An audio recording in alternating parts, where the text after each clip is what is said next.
So many of us, when we sit in the field of love, we come under the intention of amazing beings of love who, in alignment with our mission here and the things we've come to do, will make themselves present and work with us if required.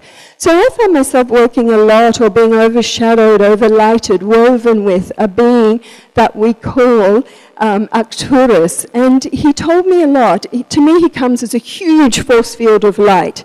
Very rarely do these ones give me a physical imagery. They come more as a pulse of energy.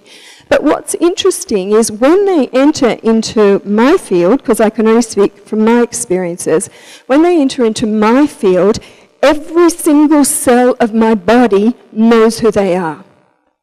It's like, and the cells cry, and the cells rejoice, and the cells go, Buddha, the Buddha consciousness, or Mother Mary, or whoever happens to be coming in for a visit. And so it is with this beautiful master from the Arcturian system. But this master is also connected with the Elohim, who are known as the architects of creation in the biblical streams of knowledge. And he showed me, first he said that he's not really connected anymore to the Arcturian system because they don't need him, because they're doing their stuff really well. And one of the things that he shared with me is that the biggest job, the greatest job, the most amazing job in the Arcturian system, what do you think it is? Yeah, it's actually to be a parent. Really? To be a parent?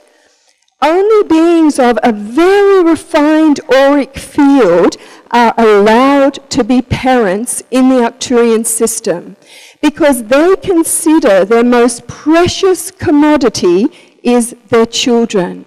And this is something that we haven't really added into this energy field yet, and I would like to add it in now, what the Holy Ones and what our intergalactic friends are saying to us about the role our children are playing and how precious they are here.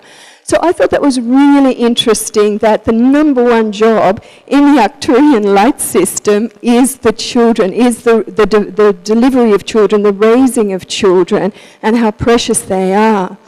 And the higher light scientists from Arcturus are the ones who are weaving back in time with your ancient lineage of your yogis living on prana.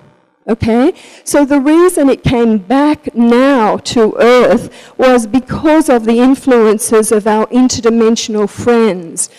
How many of you have looked across the world and around the world and felt sorrow in your heart for the dying children because of our neglect? Yeah? Maybe not all of you, but this has always been something very dear to my heart because of my intergalactic connections.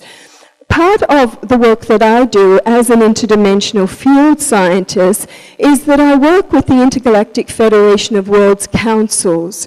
You may not know them, and I'd like to bring them into this reality as well. The Intergalactic Federation of World Councils is like a cosmic United Nations. Now they read the pulses, the frequencies of planetary systems. When a planetary system gets to a point and says, enough war, enough violence, enough whatever, can't we live in peace? That sends a signal, a frequency, a telepathic pulse with true heart feeling through the cosmos. And immediately that planet comes under the attention of the Intergalactic Federation of Worlds, who said, okay, are you ready? Are you ready to go beyond this? And so they begin overlighting and transmissioning and downloading data through the matrix to the planetary system that has asked. So one of the things that they are saying as well is that we really do need to take care of our children if we want to live in permanent peace.